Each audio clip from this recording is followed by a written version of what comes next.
Hi, guys. Welcome back to ASMR True Crime Stories. I'm John, and I'm so glad to have you here with me tonight. If you're new here and you enjoy calm, whispered true crime stories, please consider subscribing. I post a brand new case every night, softly told, to help you relax and drift off to sleep. And if you ever have suggestions or feedback on how I can make this channel better for you, whether it's the pacing, the tone, or what helps you fall asleep faster, feel free to leave a comment below. I truly value your thoughts, and I use your feedback to keep improving this space so it becomes more peaceful, more helpful every night. Now, tonight's story is one that still haunts history. It's about a man who didn't kill himself, but used his words to make others kill for him. This is the story of Charles Manson, and it begins with a little boy who never had a chance. Charles Manson was born as Charles Maddox on November 12, 1934, in Cincinnati, Ohio. His mother, Kathleen Maddox, was only 15 years old at the time, just a teenager trying to survive. She didn't have much and didn't want much to do with her son. Shortly before Charles was born, Kathleen had married a man named William Manson. Though the marriage didn't last, young Charles kept the man's surname. That's how he became Charles Manson. But that name would one day be tarnished forever. Kathleen tried to make money in whatever way she could. She turned to sex work and often got caught up in petty crimes. At one point, it was said that she even tried to trade baby Charles to a waitress for a pitcher of beer. Yes, her own child, for alcohol. By 1939, Kathleen was sentenced to 5 years in prison for armed robbery. Charles, who was barely 5 years old, was sent to live with his aunt and uncle in West Virginia. He bounced around a lot during those early years, and there was one person who left a deep impression on him, a relative who lived off the grid in the Kentucky mountains. That uncle was anti-system, a bit of a recluse.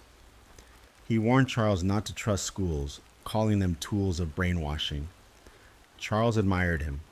He was different, independent, mysterious. That kind of thinking would shape Charles for the rest of his life.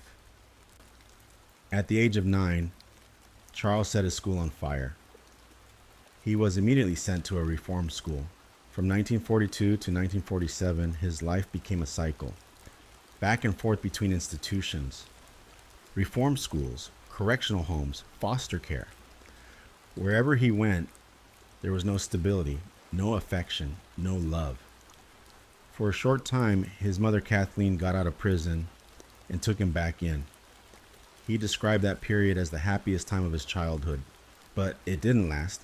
She was arrested again.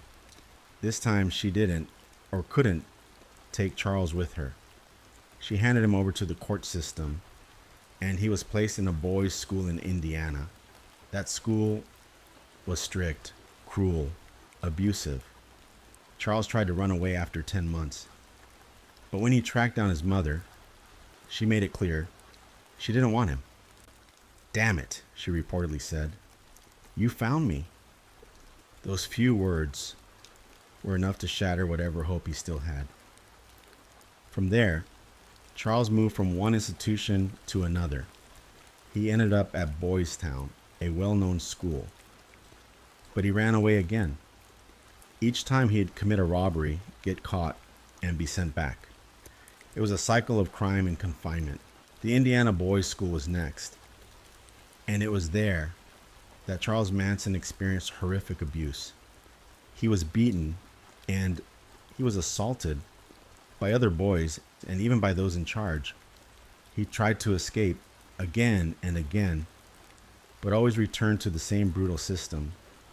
By his late teens, he was already involved in armed robbery, car theft, and even attempted sexual assaults on other boys. At the age of 20, in 1955, Charles got married to a 17-year-old waitress named Rosalie. She soon became pregnant, but shortly after, the couple stole a car and fled to Los Angeles. Charles was arrested and sentenced to 3 years in prison. While he was locked up, Rosalie gave birth, moved in with her family, met another man, and moved on with her life. She left Charles and raised their son without him. When Charles got out of prison, he drifted. He found odd jobs, pimping, forging checks, stealing cars. It wasn't long before he was arrested again for violating his probation. This time, he received a 10-year sentence, of which he served 7.5. It was during the second prison stint that something changed. Charles found comfort behind bars. He learned to play guitar. He started writing songs. He said that prison felt like home. He refused to be programmed by society, refused to play by the rules of the outside world. Instead, he sat in his cell, writing music, dreaming of something bigger. That darkness was taking shape. When Charles Manson finally walked out of prison in 1967, he wasn't eager to leave. He actually asked if he could stay because he didn't know what to do next. Where was he supposed to go? What life was waiting for him? He'd spent so many years locked away that freedom felt like a stranger. But the world had changed, especially in San Francisco. It was the era of peace, love, and long hair. The hippie movement was in full bloom, and the Haight-Ashbury district had become its beating heart. Thousands of young people were flooding the streets, looking for meaning, rejecting the system, tripping on LSD, searching for connection. And right there, in the middle of it, was Charles Manson. He didn't look out of place. Long hair, guitar in hand, a calm, peaceful presence, at least on the surface. He began playing music on the street, and people started to gather around him. Anyone who met him said the same thing. There was something about him, something magnetic. He made you feel important. He made you feel seen. That's how it began. The first to fall under his spell was Lynette Fromey. She met him early on and said his mind intrigued her. He was easy to talk to. He felt different from anyone she had ever met. Soon after, Patricia Krenwinkel joined in. She met him at a mutual friend's house. Charles was playing guitar. People were hanging out. And before long, she and Charles were sleeping together. Pat felt wanted. She was young and had run away from home. She was desperate for love, and Charles gave it to her. At least, that's what she believed. Then came Tex Watson, a man who would later become one of the most violent members of the group. Charles welcomed him in too, and before long, others followed. It became a pattern. Charles would use women to attract new men to the group. He'd trade them, offer sex, in exchange for loyalty. He was good at manipulating people. He said it was a skill he picked up in prison. The most beautiful girls, he called the Front Street girls. They were the ones who would go out, talk to strangers, and lure them back to the group. "Come meet Charles," they'd say. "He's special. You'd like him." And it worked. More and more people started joining. Charles gave them drugs. He slept with them. He played music. He told them they were family. Most of his followers were runaways, lost kids with nowhere else to go. They didn't have money. They didn't have family. But now they had Charles. To them, he was safety. He was peace. He was everything. And that's how the Manson family began. In the summer of 1967, they left San Francisco. It had gotten too crowded, too intense. So they packed into a bus and started driving along the California coast. City to city, beach to beach, new places, new people, constantly moving. It kept the group distracted, kept them from getting bored.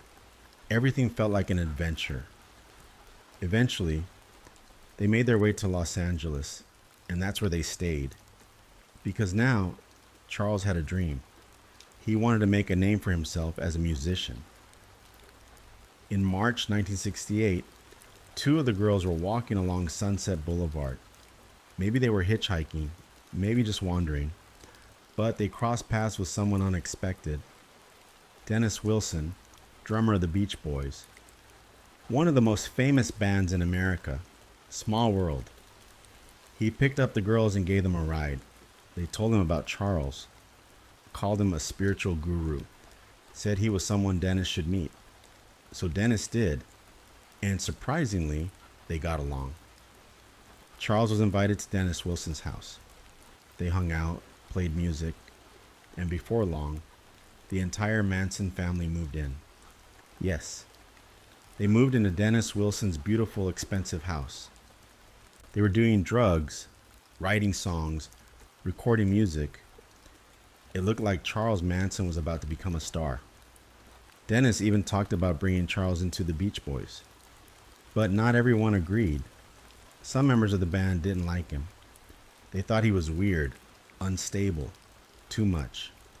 They told Dennis to get rid of him, to cut ties, to move on. Eventually, he did. The Manson family was kicked out. The friendship ended, but not before something else happened. Charles had written a song, and the Beach Boys had recorded it. Never Learn Not to Love. But they didn't credit him, and they changed the lyrics. Charles was furious. At the same time, he was introduced to a music producer named Terry Melcher. Charles thought this man could launch his music career, but Terry didn't like him. He didn't believe in him. He turned him down. Charles never forgot, and he never forgave.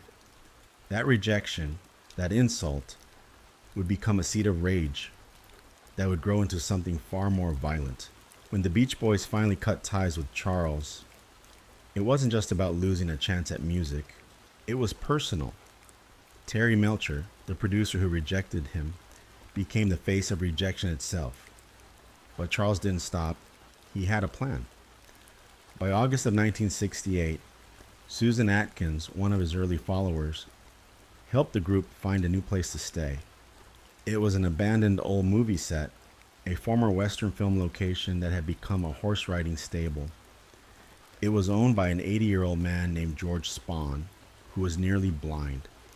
Charles thought it was perfect, so the family moved in. It became their new home, Spahn Ranch. Soon after, a woman named Leslie Van Houten joined the group. Everyone stayed together in that dusty, worn-down ranch, far from the city, far from the world. To outsiders, it might have looked strange, but inside the group, it felt like freedom. Every day was like Halloween. They'd dress up in costumes, play roles from old movies, pretend they were cowboys and characters. It wasn't just for fun.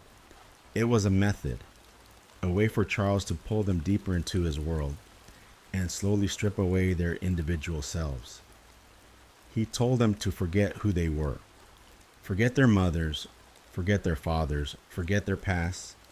That part of them had to die, so they could be born again as something new, as something he could shape. He said society was broken, that everything they had ever learned was a lie, that only he had the truth. The family believed it. They dropped acid often, and during these trips, Charles would make them do exercises. They'd all sit in a circle, and he'd sit in the middle. Everyone had to focus on him. Just him. No distractions. He was the center of their universe. Sometimes, he'd even reenact the crucifixion while they were high. Some followers claimed they saw him melt into the floor, believing they were witnessing a spiritual moment. They weren't just using LSD. They were using it to break themselves open, to let Charles crawl in. He convinced them that there was no difference between life and death, that dying was just stepping into something better.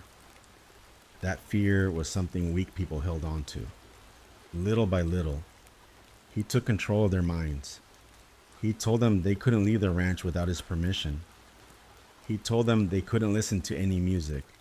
except the Beatles, the Moody Blues, or his own songs. And over time, his message grew darker, more paranoid, more unstable. There was a tension in the air. Back in 1966, protests and riots were sweeping the country. People were rising up against the war in Vietnam. Racial tensions were high, and Charles was watching, but he didn't let his followers know what was going on. He kept them cut off, kept them dependent, still. He couldn't shake the feeling. He became convinced that a race war was coming, and soon. That's where things started to split. Some say what happened next was part of a prophecy, a doomsday vision called Helter Skelter. Others think it was just a drug deal gone wrong. Either way, everything that followed started with a man named Tex Watson. Tex Watson, he wasn't just a follower, he was also a drug dealer. And in July of 1969, he tried to pull off a deal that would change everything. He arranged to buy a batch of drugs, a large amount, from a man named Bernard Crowe back in Los Angeles. Tex didn't have all the money, but told Bernard, "Let me take the drugs now. I'll bring you the rest later." To convince him, he left his girlfriend with Bernard as collateral. Promised he'd come back. He never did. The hours passed, the girl waited, but Tex was gone.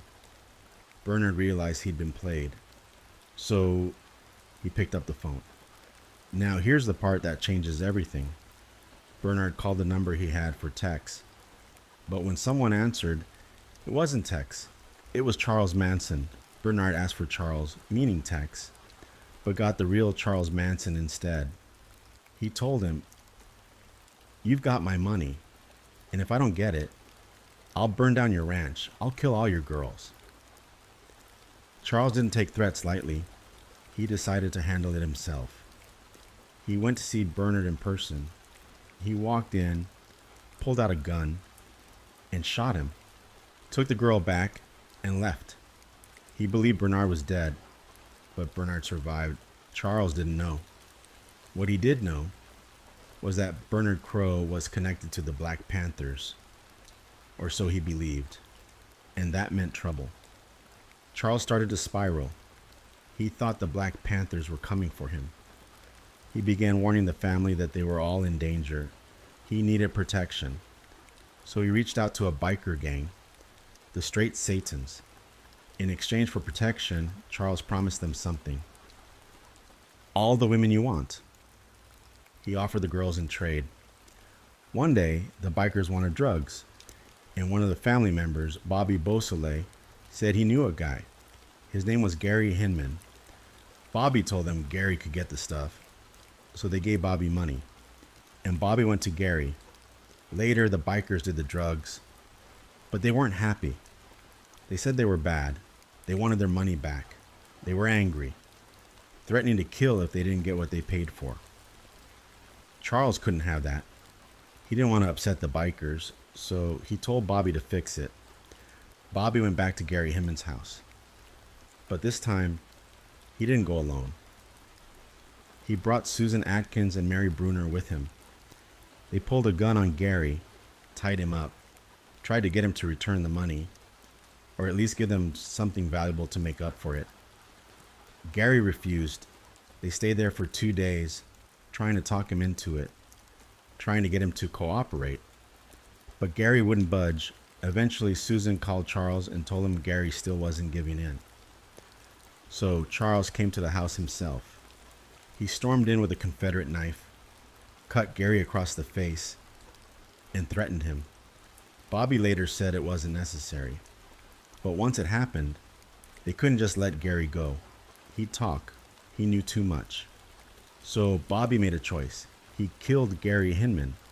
Before they left, Bobby wrote on the wall in Gary's blood. He drew a Black Panther paw print, and he wrote the words, "Political Piggy." Charles wanted it that way.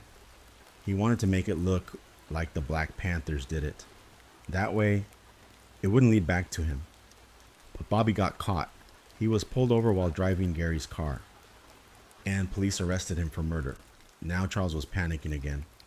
Bobby was family, and if he talked, the whole thing would fall apart. They had to get him out. So Charles came up with a new plan. If they could commit another murder, a copycat killing, then maybe police would think the same killer was still out there, which meant Bobby, sitting in jail, was innocent. It had to look like the same person did both murders. Same writing, same blood, same message, the perfect setup. Back at Spawn Ranch, Charles and Tex started planning. They needed to pick someone to kill. Charles still hadn't let go of Terry Melcher, the man who rejected his music, who altered his songs, and never gave him credit. He remembered where Terry used to live. So they went there. On August 9th, 1969, they headed to the house on Cielo Drive in Los Angeles. But Terry didn't live there anymore. He'd moved out. Now, actress Sharon Tate and her husband, Roman Polanski, were renting it. That night, Roman was in the UK. Sharon stayed home. She was 8 months pregnant, and she was having a quiet evening with friends. Her ex-boyfriend, Jay Sebring, was there. So was coffee heiress Abigail Folger, her boyfriend, Wojciech Frykowski, and a man named Stephen Parent, who had just dropped by to visit the caretaker. Charles didn't go to the house that night. He sent his people. Tex Watson, Susan Atkins, Patricia Krenwinkel, Linda Kasabian. He told them, do whatever Tex says. But they didn't know what they were about to do. Tex climbed over the fence first. That's when he saw Stephen Parent sitting in his car, about to leave. Tex shot him 4 times. Stephen never stood a chance. Tex went back to the girls, told them to follow him. They were going inside. The front door was unlocked. Tex walked in and let the girls in behind him. In the living room, he found Jay Sebring. He forced him to the floor, tied him up. Tex told Susan to check the rest of the house. Bring everyone into the living room. Jay tried to escape, but Tex shot him. One by one, they brought the others in. And what happened next was pure horror. They were stabbed, beaten, tortured.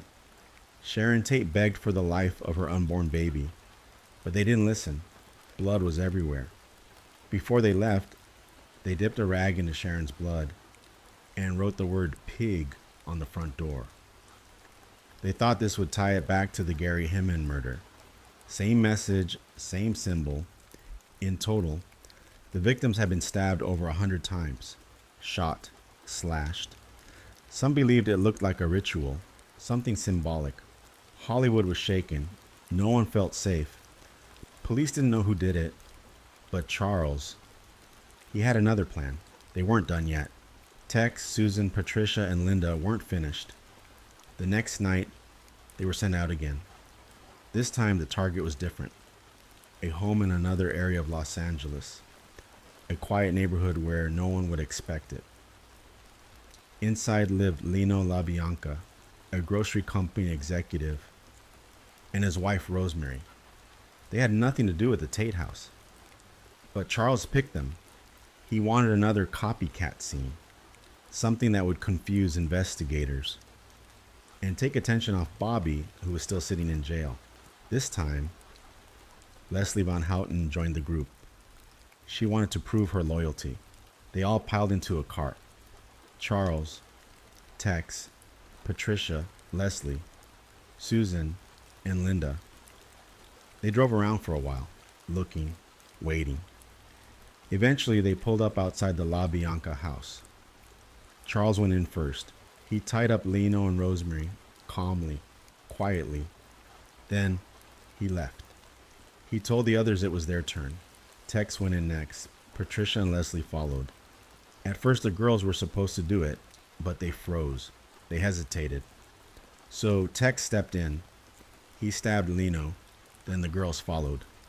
They took the knives and stabbed Rosemary again and again. They cut them. They carved into them. Tex told them they had to leave a message. Make it look like the last one. They used Leno and Rosemary's blood to write on the walls. Rise. Death to pigs. And on the refrigerator, helter skelter. They spelled it wrong, but the message was clear. They thought this would make the police think it was the same killer. They thought it would link to Sharon Tate, then to Gary Hinman, then away from Bobby. That was the goal. What they didn't expect was how big the first murder had become. The Tate case was everywhere. It wasn't supposed to be that way. Charles had assumed the house was still Terry Melcher's. He didn't know it belonged to Sharon Tate now. He didn't know it would become the biggest story in Hollywood. So now, they had to do another to cover up what had already gone too far. As for why Charles chose the La Bianca home, it wasn't random. He remembered them. They lived next to a man named Harold True, someone Charles once stayed with. When the family was living there, they caused trouble. The neighbors called the cops. One of those neighbors was Leno LaBianca. Charles never forgot. He also remembered that Leno liked to gamble, and he believed the LaBiancas had money he needed to pay back the Straight Satan's biker gang. Before leaving the house, Charles took Rosemary's wallet, then waited in the car for the rest to finish. Later that night, they drove to a house in Venice Beach. It was next to the biker gang's clubhouse. It was around 4 a.m. Some believe they went there to commit another murder, but most say Charles was just returning what he owed. He gave them the money to secure their protection again. Back at Spawn Ranch, there was a man named Donald Shea. He was a stuntman, a helper on the ranch, and someone who didn't like Charles or the family. He believed they were taking advantage of George Spawn, the old man who owned the place.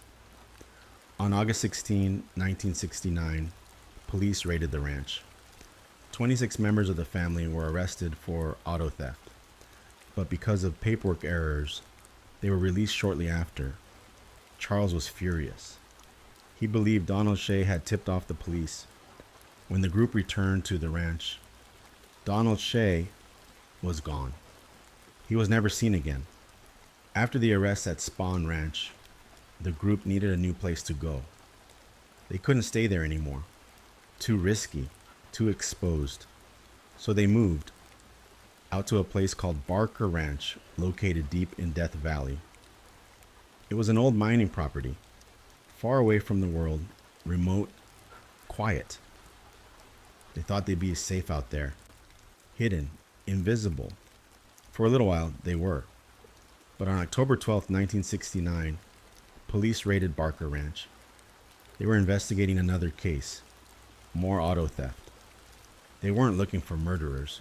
They didn't even know who they had. During the raid, 24 members of the Manson family were arrested. It still wasn't connected to the Tate or LaBianca murders. But while they were in custody, someone started talking. Her name was Susan Atkins. She was in jail, and she started bragging to her cellmate, telling her what had happened, what she had done. She whispered that she had been involved in the murder of Sharon Tate, that she was there, that she helped. She told the story like it was a secret, a badge of honor. Her cellmate listened and then went straight to the authorities. She gave them everything. That was the moment everything started falling apart. By December 1969, just 4 months after the murders, police had arrested Charles Manson and 5 members of his so-called family. They were being charged with the Tate and LaBianca killings. The trial was set, and the whole world was watching. On June 15, 1970, the trial began. Charles Manson wanted to represent himself. He asked the court for permission to act as his own attorney. They denied it. Susan Atkins was supposed to be a key witness. She had confessed everything in jail. She was cold, unemotional. She spoke about the murders without regret. But prosecutors didn't want to use her. She didn't help their story. So they dropped her testimony and moved on. Now they had a new problem. Charles Manson wasn't at the murder scenes. He didn't stab Sharon Tate. He didn't kill Leno LaBianca. So how could they convict him? They had to rely on circumstantial evidence and something called conspiracy law. They needed to prove that Charles gave the order, that he planned it, that he controlled it. That's when the helter-skelter theory was born. It came from prosecutor Vincent Bugliosi. He needed a motive, a story that would hold up in court. So he created one. According to Bugliosi, Charles Manson believed a race war was coming. He thought the Beatles were sending messages through their songs, that the album, White Album, was prophecy. He believed the black community would rise up, destroy the white establishment, and then, when the war was over, the black community wouldn't know how to lead. That's when Charles Manson would step in. He and his family would emerge from the desert and rule. The murders were meant to start that war, to frame black people, to create chaos. That was the helter-skelter narrative. And that's the story that was told in court. Was it true? Some pieces fit, others didn't. But one thing was certain. Without that story, they didn't have enough to convict Charles. So that became the official motive. In the courtroom, things got even stranger. Charles would stare down jurors, stare into the TV cameras, smile, laugh. He was putting on a show, and he wanted the world to watch. He carved an X into his forehead, said it meant he was no longer part of society. Later, he turned the X into a swastika. His followers, the women, they carved X's into their foreheads too. They stood outside the courtroom, chanting, singing his songs, refusing to let go of their loyalty. Inside, the three girls, Susan Atkins, Patricia Krenwinkel, and Leslie Van Houten, were following his every move. They'd laugh when he laughed. They'd sing when he sang. It wasn't just a trial, it was a performance. Vincent Bugliosi knew it. He brought in another man to help him, someone who quietly was helping write a book. That book would later become Helter Skelter, the best-selling true crime book in history. But back in the courtroom, the goal was simple. Get Charles convicted no matter what. On March 29th, Charles Manson was found guilty of 7 counts of first-degree murder and 1 count of conspiracy to commit murder. Susan, Patricia, Leslie, they were all found guilty too. The jury called for the death penalty. But in 1972, the Supreme Court overturned all death sentences in California. So their punishments were changed to life in prison. Charles Manson said, all they did was send him back to where he came from. And in a way, he was right. Years passed, but the people involved never truly faded from view. Leslie Van Houten was sentenced to life in prison. She's now in her late 60s and has been denied parole over and over again. Susan Atkins, she died in prison in 2009. Brain cancer took her before any parole could. Patricia Krenwinkel is still behind bars. She's in her 70s now, and like the others, has faced parole boards many times, all denied. Tex Watson, the man who carried out the most brutal attacks, he's also still in prison, now in his 70s. He later claimed to become a born-again Christian, and even runs a Christian outreach program from inside prison walls. Linda Kasabian, who drove the car and stood watch outside, was never charged. She became the star witness during the trial. She gave the prosecutors exactly what they needed, and in return, she walked free. She disappeared from the public eye, changed her name, lived quietly. Years later, she appeared in a few interviews. Her face was always blurred, her identity hidden. She didn't want to be known. Bobby Beausoleil, the man who killed Gary Hinman, he's still in prison. He's in his 70s too, convicted, no release. Steve Grogan, another follower. He was involved in the murder of Donald Shea, the ranch hand. He was sent to prison, but unlike the others, he got out. He gave authorities the location of Donald's body. That cooperation earned him parole. After serving 15 years, he walked free. As for Charles Manson, he remained behind bars. He was 83 years old when he died. On November 19, 2017, he died in prison not long after his birthday. Even in death, his name stirred something: fear, fascination, anger. There were interviews, books, documentaries. People kept asking the same question: how could he convince others to kill for him? He never gave a straight answer. In every interview, he'd ramble, talk in circles, dodge. He never truly admitted his role. He insisted he never told anyone to do anything. He claimed they acted on their own, that they were responsible for their own choices, and that is what still confuses people, because he never held the knife, never pulled the trigger, but the blood was still on him. Over the years, Charles Manson developed a following: people who believed he was innocent, who thought he was misunderstood. They wrote him letters, sent him gifts.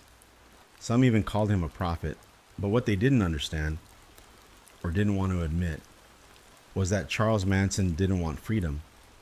Prison was his home. It was all he ever knew. When he was out, people died. When he was in, the world was safer. He wasn't a god, or a messiah, or a misunderstood genius. He was a broken man, abandoned, angry, and filled with hate.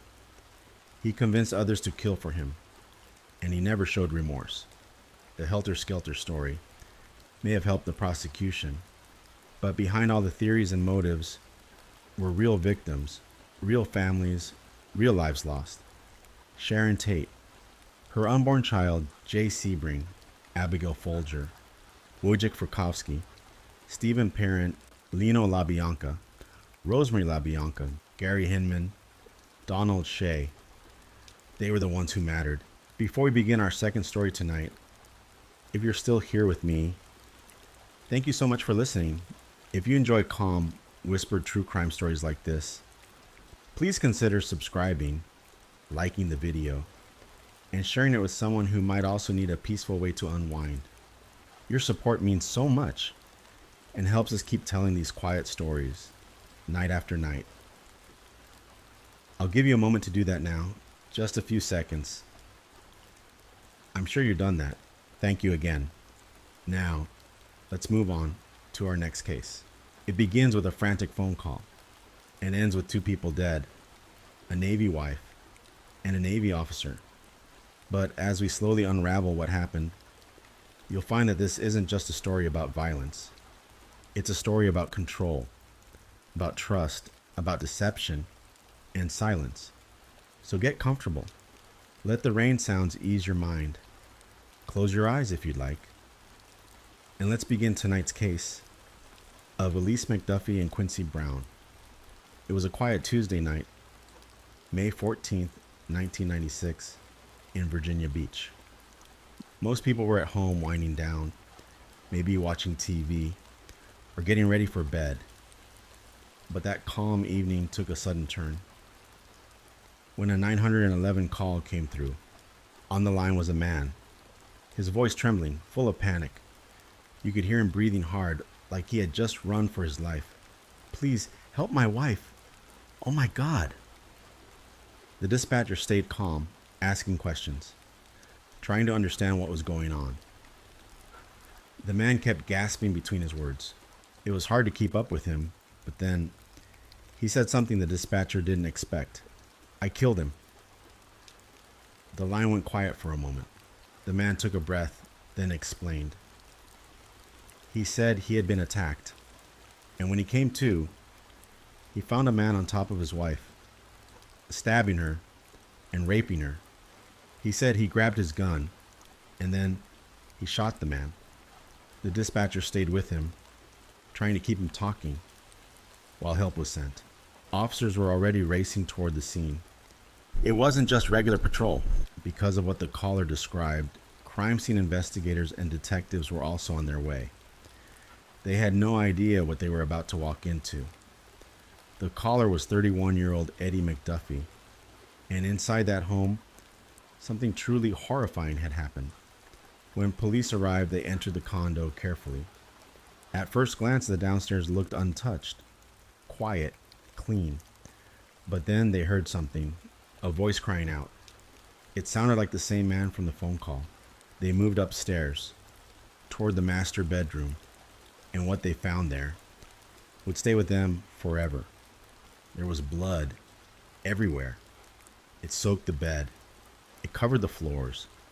It had splashed onto the walls and furniture. No one was prepared for a scene like this. On the bed was Eddie's wife, Elise McDuffie. She was tied to all four corners of the bed, her arms and legs stretched out. Her dress had been pulled up. Her stockings and underwear were torn. Blood pooled across her body, including her stomach. It was clear she had been through something brutal. One of the officers told Eddie to step away from her. They checked her pulse. Looking at her injuries, they didn't expect to find one, but she was still alive somehow. Paramedics rushed to help her.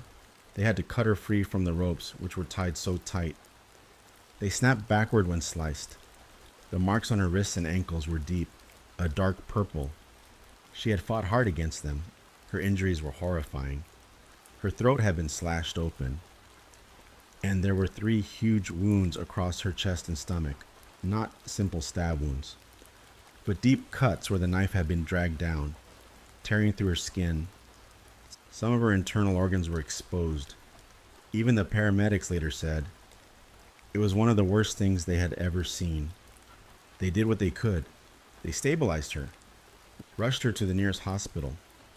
But despite their efforts, Elise passed away on the way. Her injuries were simply too severe. There was nothing surgery could fix.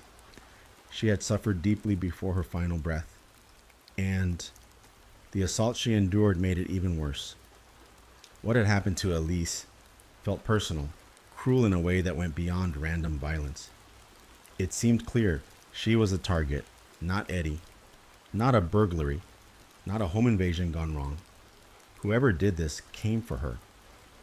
Once paramedics had taken Elise away, police turned their attention to Eddie. They needed to understand what happened. He sat down with them, still shaken, still trying to gather himself. He explained. He and Elise had gone out to dinner that night, just the two of them. Nothing seemed unusual. They came back home around 9:30 p.m., walked through the door like any other night. But the moment they stepped inside, Eddie said he was attacked. Someone was waiting behind the door. He didn't see it coming. Said he was hit hard on the head. And after that, everything went black. He didn't know how long he was unconscious, but when he finally came to, he realized his hands were tied behind his back, his ankles too. He could hear his wife screaming upstairs. It was distant, muffled, but he knew it was her, and he knew something was terribly wrong. Eddie said he fought against the restraints, pulled, twisted, until finally he broke free. He ran up the stairs, straight to the master bedroom. Just outside the door, he reached into a nearby dresser. That's where he kept his gun. It was always in the same spot, in case of emergencies. He grabbed it, and when he stepped inside the bedroom, he saw a man standing over Elise. She was tied to the bed. The man was assaulting her and stabbing her. Eddie said he shouted. The man turned to look at him. And that's when he fired. One shot. The man staggered backward, dropped to his knees. Then Eddie fired again. The second shot sent the man crashing onto the floor, landing to the right side of the bed. It was over in seconds, but the damage was already beyond anything anyone could undo. When detectives reached the bedroom, they saw what Eddie had described. His story lined up with what was in front of them. The room was covered in blood. It soaked into the mattress, splashed across the walls, even reached the furniture. And next to the bed was a man's body. He was black, appeared to be in his 30s. There was a pool of blood beneath him, and right beside his hand was a large knife. Police collected 3 spent shell casings on one side of his body and 2 unspent rounds on the other. It looked like he had collapsed backward, as if he'd fallen to his knees first, then tipped over. His legs were bent underneath him. His right hand was partly under the bed. The knife lay beside it, believed to be the weapon used to stab Elise. The medical examiner would later confirm. The man had been shot in the heart and pulmonary artery. 2 fatal wounds. He didn't survive. Detectives took Eddie aside again. They noticed a few things. He had a small injury just above his right ear, right where he claimed he was struck. There was also a puncture wound on the top of his left hand. He told them the same story again. About dinner, the ambush at the front door. The moment he woke up and heard Elise screaming, breaking free, running upstairs, finding the attacker on top of her. He described the man in detail, how he was in the act of stabbing and raping his wife, how he raised the gun and pulled the trigger twice, from the marks on the door frame and some scuffing on the floor. It did seem like there had been a struggle near the entryway. Scratches, chipped wood. It all seemed to support what Eddie was saying, at least on the surface. And for now, police believed him. He was the only survivor, and what he told them seemed to match what they were seeing. But there were still so many unanswered questions. And as investigators looked deeper, things would slowly begin to shift, while crime scene techs worked through the bedroom. Detectives started looking around the rest of the house. Downstairs still seemed untouched. No broken windows, no signs of forced entry, no drawers pulled open, no overturned furniture. But in the living room, they noticed something odd. A navy blue bomber jacket, neatly folded, laid across the arm of a chair. It didn't belong to Eddie. When asked, he said it wasn't his. He'd never seen it before. The jacket caught their attention for another reason too. It was from the same naval base Elise worked at. Inside one of the jacket's pockets, they found a set of car keys, and tucked beside them was a condom. Police searched the nearby area, pressing the button on the key fob. Eventually, they found the car, a Buick. They opened it. Inside was a wallet. And just like that, they had a name. Quincy Brown. Everything matched. The jacket, the car, and the man lying dead on the bedroom floor. That was Quincy.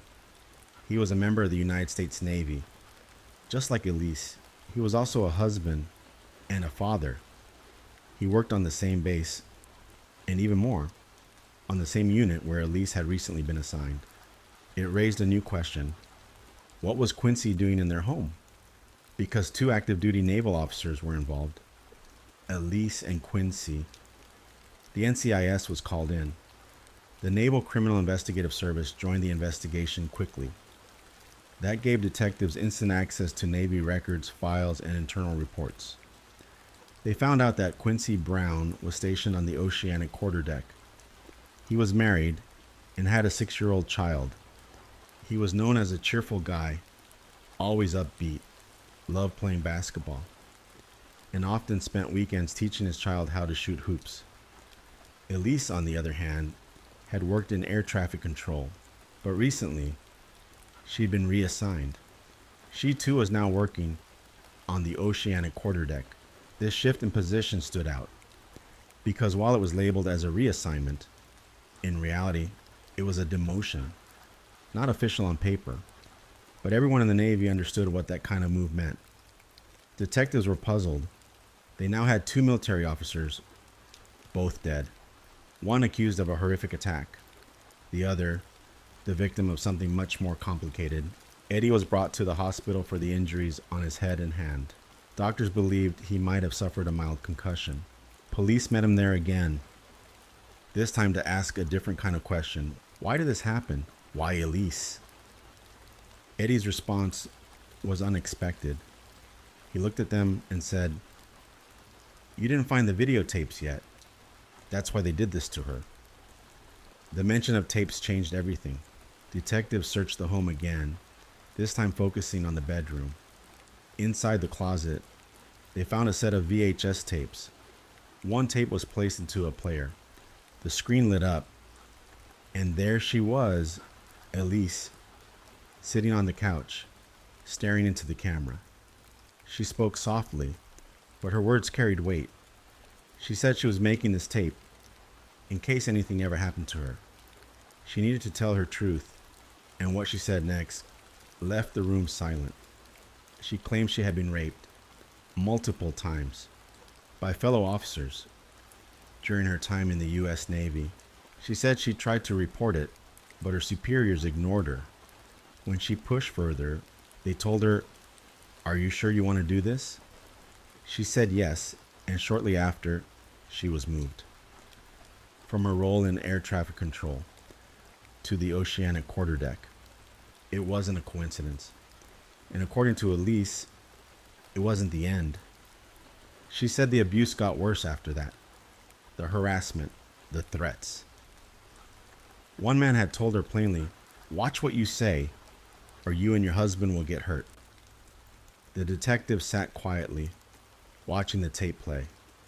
Elise sat still on the couch, speaking gently but firmly. She said she had been sexually assaulted more than once during her time in the Navy. She described being ignored, dismissed, and punished for speaking up. She believed her transfer to the quarterdeck was part of that punishment, and now she feared for her life. She said she wanted to make the tape because if anything happened to her, she wanted the truth to be heard. It wasn't just the video, there was more.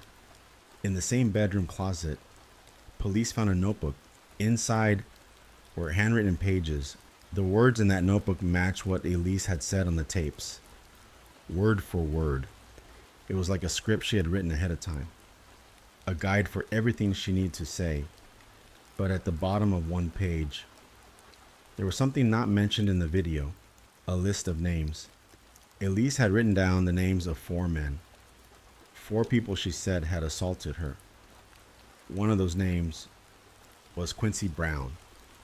This changed the entire direction of the case. Detectives now had to ask themselves, was Quincy one of her attackers? Had he come to the McDuffie home to silence her? Was this why Eddie said it happened? Because of the tapes. The Navy and NCIS took this part seriously. They had been under fire in the past over similar misconduct. Now, they had to investigate one of their own, again. Eddie spoke to detectives once more. He confirmed he knew about the tapes.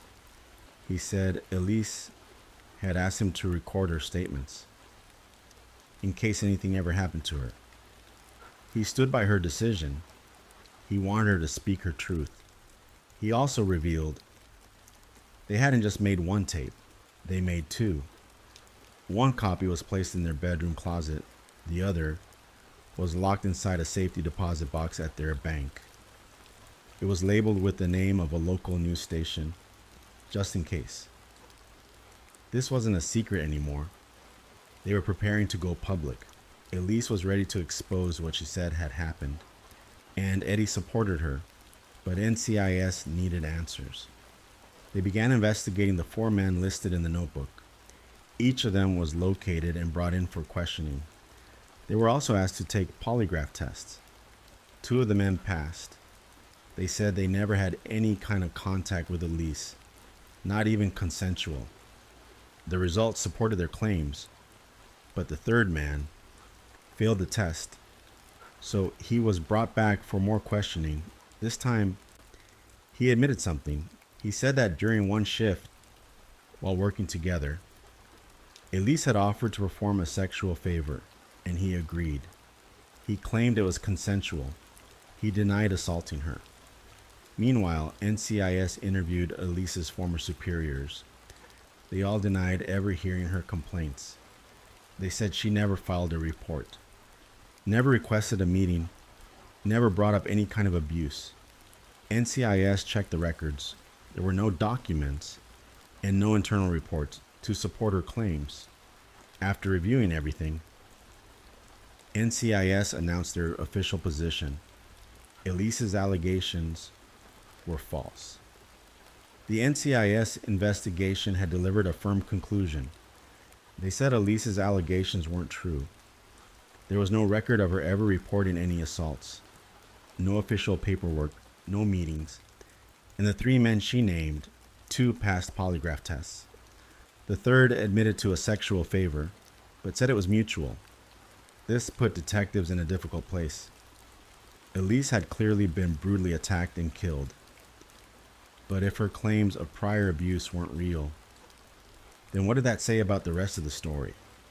Eddie had told them this happened because of the tapes, that they came to silence her. But now, that motive seemed uncertain. The investigators were stuck between two options. One, Elise had told the truth, and there was a cover-up. Or two, someone else had created a much darker plan. Detectives turned back to the crime scene. They needed to look again, more carefully now. And right away, something started to feel wrong. Let's start with Quincy Brown's body. Eddie said he interrupted Quincy while he was raping and stabbing Elise. But Quincy's pants were zipped. His shirt was tucked in. His belt was fastened. He was fully clothed. And nothing was out of place. That didn't fit the story. And it raised a huge red flag, even if Eddie had come in during the attack. Why would Quincy have taken time to fix his clothes, zip his pants, and tuck in his shirt after being caught? It didn't make sense. And if that part wasn't true, what else might have been wrong? The doubts didn't stop there. Inside Quincy's jacket, the one left neatly on the living room chair, they had found a condom. And that detail now stood out. Because if Quincy had come to attack Elise, why bring a condom? Why fold his jacket neatly? And why leave it in plain sight? It didn't seem like something a man planning a surprise assault would do. Instead, it looked like he had come willingly, like he had been invited. That led the investigators to re-examine Eddie's version of events again. The story of being tied up, waking up, breaking free, and shooting Quincy. In the beginning, it all seemed to match the evidence. The door frame showed signs of a struggle. There were bruises on Eddie's wrists and a cut on his hand. But now, things weren't lining up as neatly as they thought. So the next step was to look at the life insurance. And what they found changed everything. Eddie McDuffie was the beneficiary of two life insurance policies taken out on Elise. One was with a private company. The other was through a military credit union. Together, they totaled $700,000. And here's the most troubling part. The policies were taken out just 3 weeks before Elise died. That timing raised every alarm. And when they asked the credit union for more details, they found out Eddie had visited the bank in person, just 40 hours after Elise's murder. He wasn't there to grieve. He was asking about the payout. All right, so here's where things start to feel off. Eddie told police his wife was murdered and that he shot the man who did it. But when investigators took a closer look, things started to fall apart. Let me walk you through it. They found two life insurance policies, both taken out in Elise's name, and both listing Eddie as the beneficiary. And the total amount, $700,000. But here's the part that really made detectives pause. Eddie had taken out those policies just 3 weeks before Elise died. Not 3 months, not a year, just 3 weeks, and then not even 2 full days after her death. Just 40 hours later, Eddie walked into the military credit union to ask about the insurance payout. Now, you tell me, does that sound like a grieving husband? Or does that sound like someone checking to make sure the money's on the way? But it wasn't just the insurance. Something else stood out. Remember that knife they found next to Quincy's body? When crime scene analysts came back with their report, they noticed something strange. The exact shape of the knife had been pressed into the bedsheet under the blanket. So what does that mean? It means the knife was first placed on the bed, then the blanket was pulled over it, and only later was it moved to Quincy's hand. They even found a faint outline of the blade under the covers. It looked like someone had been staging the scene. And the position Quincy was found in, on his knees, legs tucked under, lying back, didn't match what Eddie said either. Eddie claimed he shot the man, who then dropped to his knees and was hit again, then fell backward. But based on the blood spatter and the angle of the shots, Quincy was already on his knees. Both times he was shot, which means he wasn't attacking anyone when he died. He was pleading, defenseless. Let me stop here for a second, because I know what you're probably thinking. What kind of man stages a crime scene like this? What kind of husband asks about life insurance less than 2 days after his wife is murdered? And if he's lying about that, what else is he hiding? Well, detectives were asking themselves the same questions. But when they turned to look for Eddie McDuffie again, he was gone. Just like that. He had vanished. He'd left Virginia and gone back to Massachusetts, where both his family and Elise's lived. And then something even stranger happened. After the new evidence started raising suspicion, investigators went to speak with Eddie McDuffie again. But by that time, he had already left Virginia. He'd traveled to Massachusetts, where both his family and Elise's family lived. He didn't stay quiet, though. Just 2 days after arriving in Massachusetts, Eddie called a reporter back in Virginia. He told the reporter that he knew he was now a suspect. He said he had left the state because he believed the Navy was trying to follow him. He claimed that people were watching him and that someone wanted to frame him. He said it was all because of what he and Elise knew. One day after that phone call, a 1.1 report came in from Tewksbury, Massachusetts. A car was on fire, and there was a man nearby, claiming he had been shot. When police arrived, they found the burning car, and Eddie McDuffie ran up to them, saying he was injured. He was clutching his stomach and shouting that the Navy was after him. He claimed a tall black man had forced him off the road. He said the man walked up to his window, pointed a gun, and tried to kill him. He said he managed to wrestle the gun away, and during the struggle he was shot 3 times. Then he said the man ran off. As he told his story, Eddie kept squeezing the spot where he claimed to be shot. The officer asked him to stop pressing on it and just hold pressure. But something wasn't right. There wasn't much blood. Still, Eddie was taken to the hospital. At the same time, firefighters put out the burning car. In the back seat, they found a gas can, the source of the fire. Doctors examined Eddie carefully. They expected to find 3 bullet wounds, but there were no deep wounds, no muscle damage, and no metal fragments in his body. They realized he hadn't been shot with real bullets. He had used blanks. The only marks on his skin were powder burns. He had faked the whole thing. After hearing that, Eddie checked himself out of the hospital and disappeared. He was now on the run. The investigation was still active. And now, authorities believed Eddie McDuffie was responsible for both murders. His wife, Elise, and Quincy Brown. Blood spatter experts were brought in to review the crime scene once more. They found clear proof that someone had tried to stage what happened. Before the knife was placed in Quincy's hand, it had been lying on the bed under the covers.